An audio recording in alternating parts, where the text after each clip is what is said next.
Madame, Monsieur, bonjour. Merci de nous rejoindre à la une de l'actualité. Le message du président de la République dans lequel il s'adresse aux Hadji à l'occasion du départ du premier vol vers les lieux saints. Un vol qui a décollé hier depuis l'aéroport international Houari Boumediene. D'autres groupes suivront dans les prochains jours.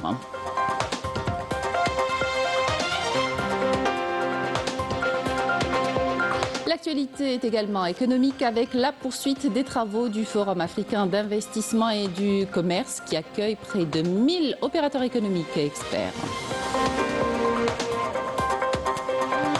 Au Mali, la suspension par la junte au pouvoir de partis politiques et des associations est perçue comme un nouveau cap dans une dérive autoritaire visant à enterrer toute forme d'opposition, une mesure qui a plongé le pays dans une grave crise politique. À l'occasion de l'anniversaire du déclenchement du mouvement de lutte pour son droit à l'autodétermination, le peuple sahraoui renouvelle son engagement indéfectible pour la liberté. Et puis on fera le point de la situation à Gaza où au moins 10 Palestiniens sont tombés en martyrs ce matin dans des bombardements de l'armée sioniste à Khan Younes. Bienvenue à tous. Nous entamons cette édition avec le message du président de la République sur son compte personnel sur les réseaux sociaux dans lequel il s'adresse aux Hadji à l'occasion du départ du premier vol vers les lieux saints, priant Dieu miséricordieux de les protéger, de leur faciliter l'accomplissement des rites et de leur accorder son pardon. Dans son message, le président de la République invite tous les Hadji à être les meilleurs ambassadeurs de l'Algérie dans les lieux saints. Le premier vol d'Air Algérie pour l'année 2025 transportant à bord des Hadji algériens a donc décollé hier depuis l'aéroport international Houari Boumediene. D'autres groupes suivront dans les prochains jours. Les différentes délégations sont accompagnées de pèlerins et d'accompagnateurs chargés de les encadrer tout au long du voyage. Yamina Saïdi. Dans une atmosphère spirituelle intense et en présence de leurs proches, le premier groupe de pèlerins a pris son vol vers les lieux saints pour accomplir le Hajj de l'année 2025. Une étape importante pour ces fidèles, porteurs d'espoir, de foi et de piété. Que Dieu préserve notre pays. Notre plus grande fierté est d'appartenir à un État fort et souverain. Nous prions pour l'Algérie et pour son peuple. أسأل الله سبحانه وتعالى أن يحفظ هذا البلد وأن يجعل هذا الشعب شعبا موحدا موحدا. Je ressens une joie immense. Cela fait 17 ans que j'attends ce moment. J'ai participé à la loterie pendant des années mais sans succès. Donc je suis vraiment émue. Que Dieu accepte nos prières. Pour assurer le bon déroulement de l'opération, d'importants moyens humains et logistiques ont été mobilisés. Des équipes médicales, des encadreurs expérimentés, ainsi que des agents administratifs ont été déployés afin de garantir un accompagnement optimal des pèlerins. Nous mettons des codes barres sur les passeports des pèlerins avec le numéro du bureau agréé, après quoi ils sont dirigés vers les guichets de la Banque d'Algérie qui prélèvent les montants dus. Ensuite, la police des frontières finalise les démarches, le tout dans un cadre soigneusement organisé.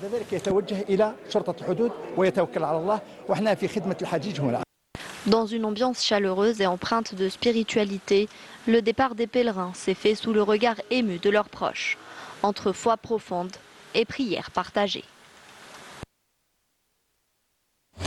L'actualité est également économique avec la poursuite des travaux du Forum africain d'investissement et du commerce, un événement sur 2 jours organisé par le Centre arabo-africain pour l'investissement et le développement et qui connaît la participation de 43 pays et plus d'1 millier d'opérateurs économiques outre la signature de plusieurs accords entre les participants. Fatia Marni. Les participants à la 11e édition du Forum africain de l'investissement et du commerce AFIC ont mis en avant le rôle important que joue l'Algérie sur le plan continental, sa contribution au renforcement et à l'accélération de l'intégration économique en Afrique à travers notamment la relance du partenariat africain dans divers secteurs tels que les infrastructures, l'énergie, le transport, l'innovation, les start-up et l'entrepreneuriat. Ce forum renforce le partenariat et offre des opportunités pour ceux qui sont à la recherche de nouveaux marchés.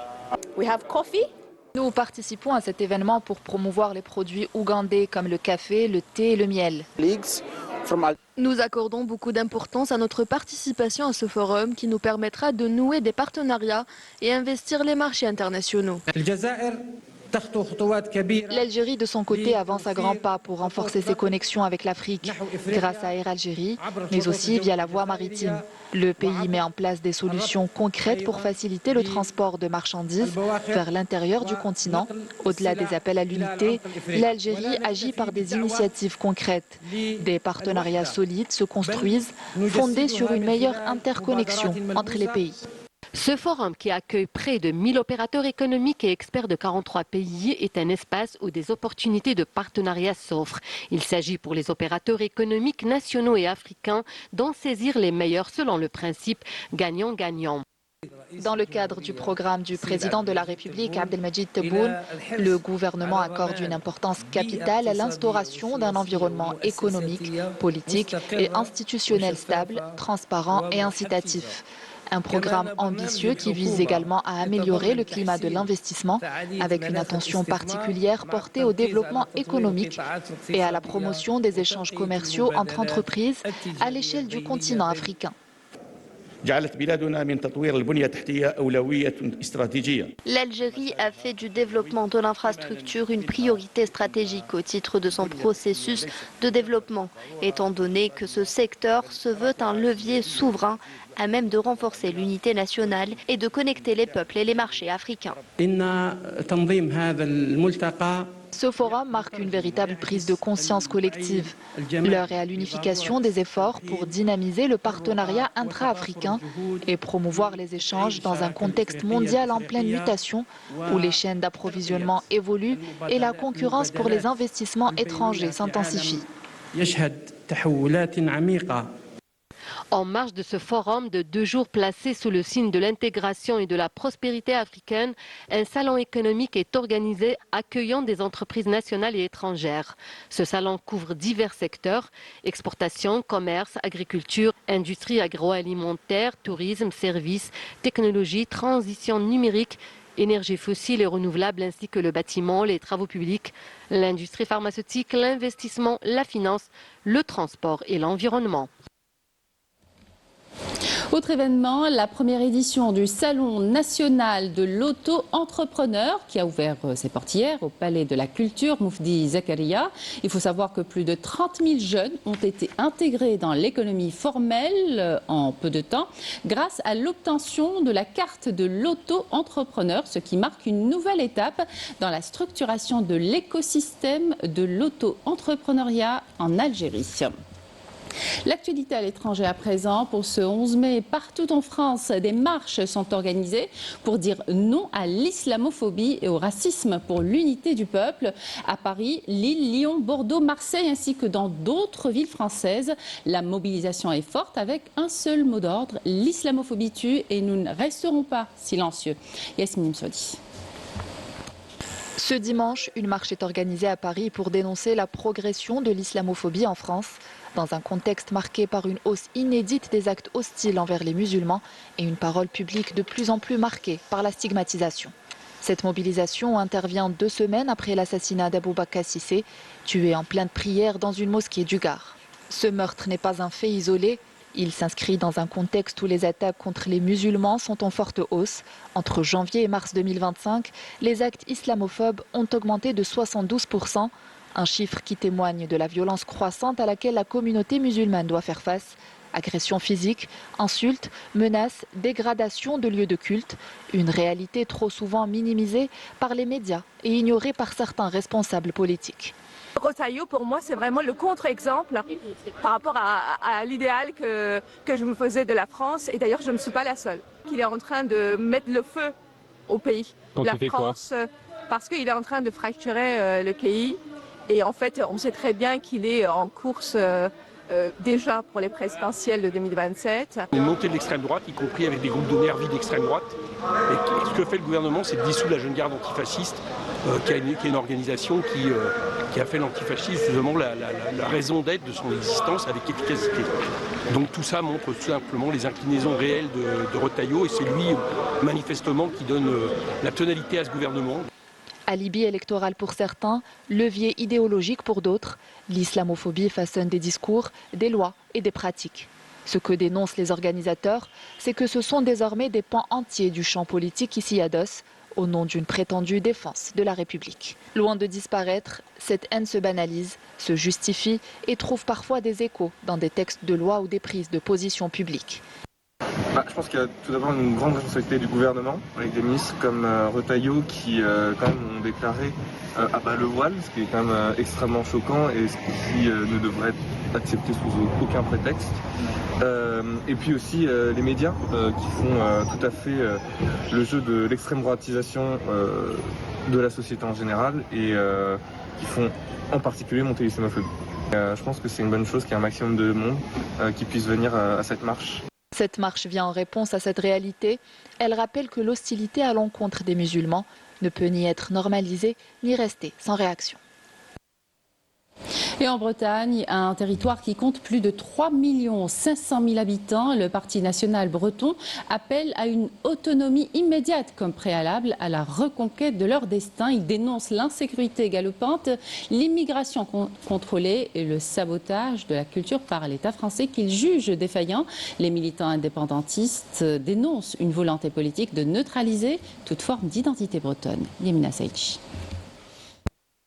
Alors que la Bretagne est souvent présentée comme une simple région française, certains rappellent une toute autre réalité. Le président du Parti national breton dénonce une histoire d'annexion, de répression et d'effacement culturel.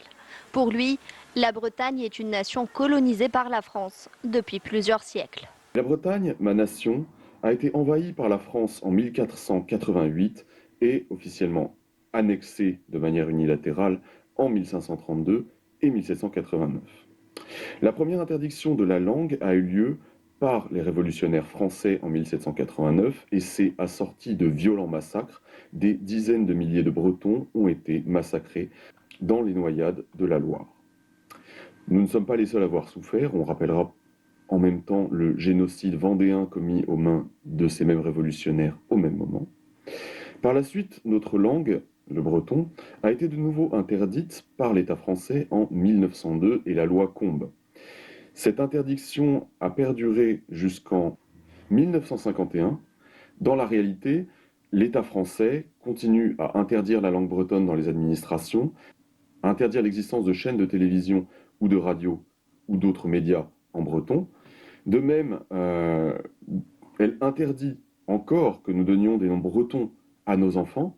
Aujourd'hui encore, les Bretons estiment que leur langue reste marginalisée. L'État français, malgré des discours officiels, continue de bloquer son usage dans la vie publique et administrative, une politique qui vise à empêcher toute prise de conscience identitaire. Ce que Paris craint de la reconnaissance de ces langues, c'est que, bien entendu, ça ouvrirait la voie à une prise de conscience nationale, tout simplement que nous ne sommes pas français. Puisque le breton n'est pas un patois de français, c'est une langue celtique apparentée au gallois, au cornique et bien entendu aux autres langues celtiques insulaires. Et il en va certainement de même pour les autres minorités nationales sous occupation française que sont notamment les Basques, les Flamands, les Alsaciens et les Corses. La France se présente comme une terre de liberté, mais quand il s'agit des peuples qu'elle maintient sous sa coupe, le discours change du tout au tout. L'État jacobin français est fourbe et menteur, et dans le cadre de son universalisme républicain, qui prétend que tout le monde non seulement peut être français, mais surtout doit être français, il pratique une politique d'assimilation extrêmement violente vis-à-vis des langues dites régionales, que ce soit la nôtre ou celle des autres nations sans État qui sont actuellement sous occupation française. Puisqu'on peut le dire, l'État français est extrêmement hypocrite sur ces affaires-là. C'est effectivement son ingérence dans les affaires internes des autres pays, cet appel à la liberté d'expression des minorités nationales ou régionales dans les territoires des autres, mais bien entendu qu'elle ne le fait pas sur son propre territoire. Pour les Bretons, comme pour d'autres peuples sans État, le combat continue face au silence de Paris. La revendication bretonne est claire, il ne s'agit plus seulement de langue ou de culture, mais de liberté. Au Mali, la junte au pouvoir poursuit sa dérive autoritaire. Autoproclamé président de la transition, Assimi Goïta a ordonné la suspension de tous les partis politiques, supprimant l'un des derniers espaces d'expression démocratique, une décision qui a suscité l'inquiétude à l'intérieur du pays et au-delà. Fatiha Belalia et Irina Lorari. Au Mali, le dernier clou vient d'être enfoncé dans le cercueil de la vie démocratique. La junte militaire au pouvoir a suspendu les activités de tous les partis politiques du pays. Assimi Goïta, de par sa décision unilatérale, menace le multipartisme et met l'accent sur l'avenir politique incertain du pays et sur les droits des Maliens à s'exprimer librement. Clairement, il y a une atteinte grave aux libertés individuelles, aux libertés collectives des Maliens. Et je trouve ça dommage, d'autant plus qu'on arrive jusqu'à instrumentaliser les populations les unes contre les autres, à instrumentaliser les forces de l'ordre. Pourtant, c'est ce que les démocrates cherchent, c'est juste à faire un meeting pour parler entre eux. Gouvernant par la force, la junte au pouvoir continue de confisquer les libertés fondamentales du peuple malien. Les manifestations pacifiques sont réprimées et les voix dissidentes réduites au silence. Un nouveau cap dans une dérive autoritaire visant à enterrer toute forme d'opposition.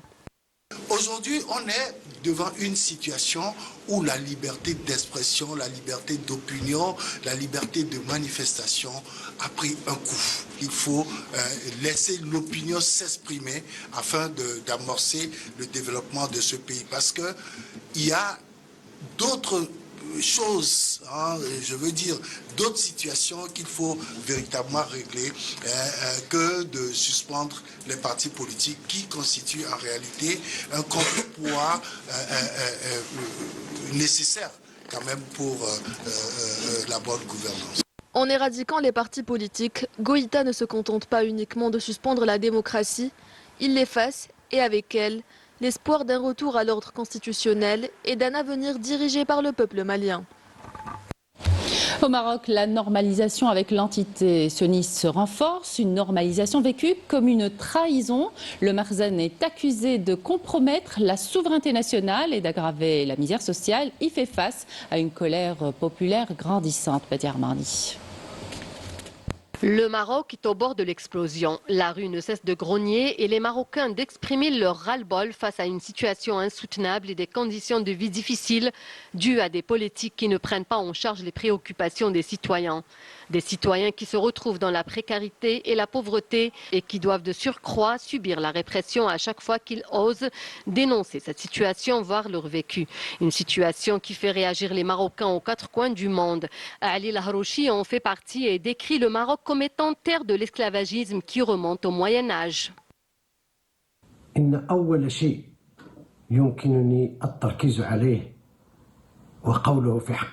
La première des choses que je peux dire, le Maroc est un pays qui continue à vivre au Moyen-Âge à cause de l'esclavagisme exercé par la famille royale. Il n'y a aucun pays au monde qui possède encore des esclaves, sauf le Maroc au niveau de ses palais. Et le citoyen marocain souffre beaucoup et fait face à d'innombrables problèmes. Au quotidien et ce du matin au soir. Le chômage, la corruption, la répression sont le lot des Marocains. À cela s'ajoutent les poursuites judiciaires contre les simples citoyens, leur emprisonnement dans des prisons à l'état délabré. À tous ces problèmes se greffe la décision d'aller sur la voie de la normalisation en faisant fi de la volonté du peuple qui rejette catégoriquement cette démarche, la qualifiant de haute trahison. D'ailleurs, des marches sont régulièrement organisées pour dénoncer le bradage des entreprises marocaines et des secteurs clés au profit de l'entité sioniste.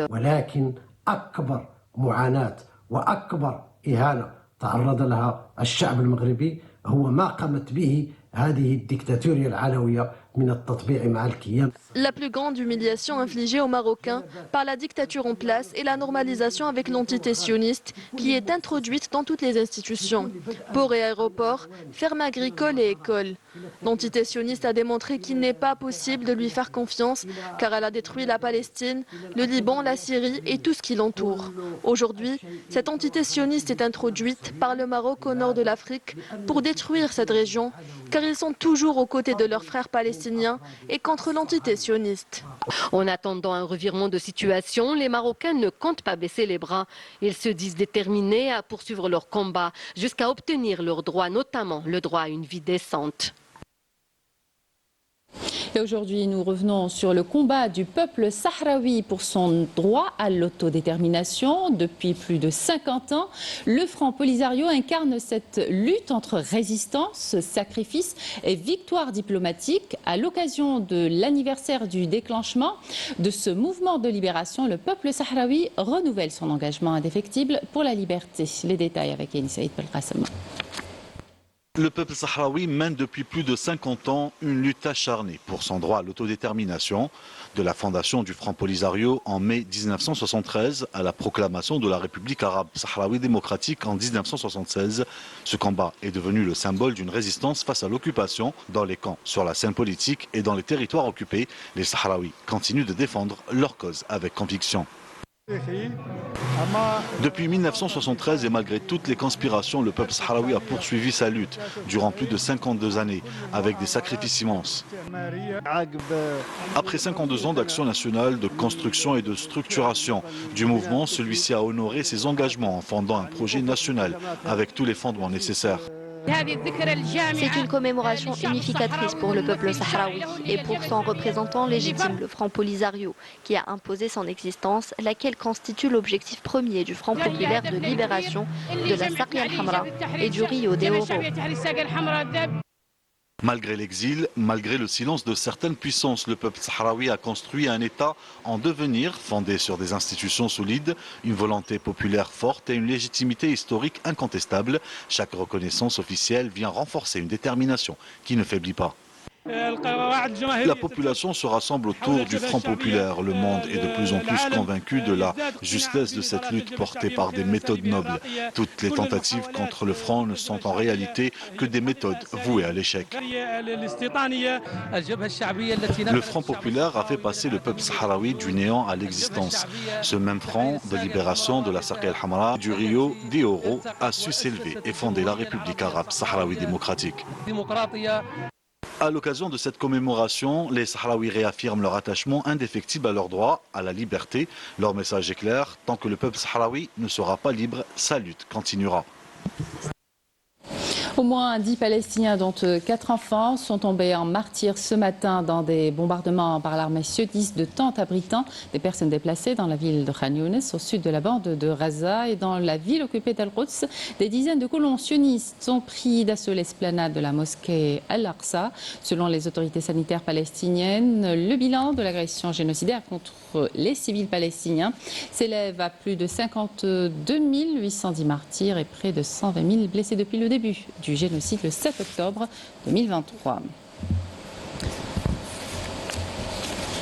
C'est un retour prudent au calme. Les armes se sont tues ce dimanche à la frontière entre l'Inde et le Pakistan au lendemain du cessez-le-feu qui a mis fin à leur confrontation militaire la plus meurtrière depuis des décennies malgré quelques incidents nocturnes. Le cessez-le-feu a apporté du soulagement au Cachemire des deux côtés de la ligne de contrôle.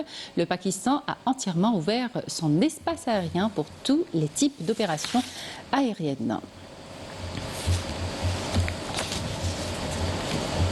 Du sport pour terminer avec du triathlon et cette Coupe d'Afrique. C'est dans un cadre idyllique entre mer et montagne que s'est déroulée la première Coupe d'Afrique de triathlon organisée en Algérie. Le complexe touristique 7 de Tipaza a accueilli près d'une centaine de triathlètes venus d'une vingtaine de pays pour prendre part à cet événement de haut niveau. Sarah Drebel.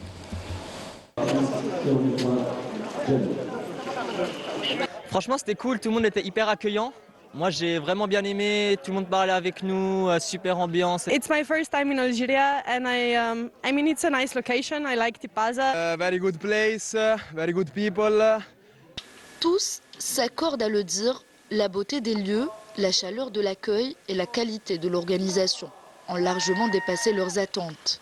Pour ces triathlètes, cette première Coupe d'Afrique en terre algérienne est une véritable réussite.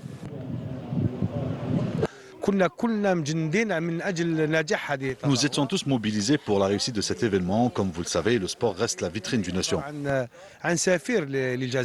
On a eu une participation très très intéressante, au-dessus de nos espérances. Nous avons au total 20 pays qui ont participé à cette édition. Alors 18 pays européens et 2 pays africains, l'Algérie et la Libye. Au programme, 750 mètres de natation en mer Méditerranée, 20 km de cyclisme à travers les routes côtières de Tipaza, puis 5 km de course à pied. Le premier départ a été donné à 8h30 du matin, sous une fine pluie. Cette première épreuve réservée aux dames a été marquée par des conditions météorologiques humides, rendant le parcours cycliste particulièrement délicat. C'est une Slovène qui s'est imposée en gérant parfaitement les 3 disciplines.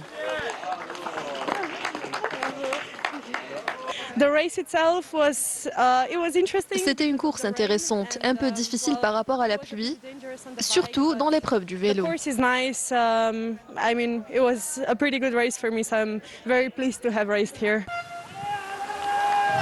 10h30, place aux hommes. Le ciel s'était alors dégagé, laissant apparaître un beau soleil avec une mer calme et un terrain moins glissant. Le niveau était extrêmement relevé et les écarts très serrés. À peine quelques secondes séparaient les premiers des 10e. Et c'est un Italien qui a réussi à franchir la ligne d'arrivée en tête. On a eu de la chance qu'il y ait le soleil de nouveau et qu'il a arrêté de pleuvoir parce que la route elle était glissante dans le premier tour, mais sinon ça allait, c'était bien.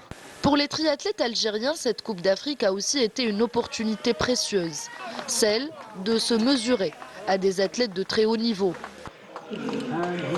Et le public m'a donné un coup de boost énorme, donc merci au public. Pour moi, c'est un plaisir d'être parmi elles, ou les d'ailleurs une course pareille. L'Algérie a réussi son pari, accueillir une compétition internationale de haut niveau dans un cadre exceptionnel, avec une logistique maîtrisée et un esprit de fair play. Un coup d'essai transformé en coup de maître qui ouvre la voie à d'autres rendez-vous du même genre. Ouais, choukran. Merci. Et c'est la fin de cette édition. Merci de votre attention. Excellente suite des programmes sur Canal Algérie.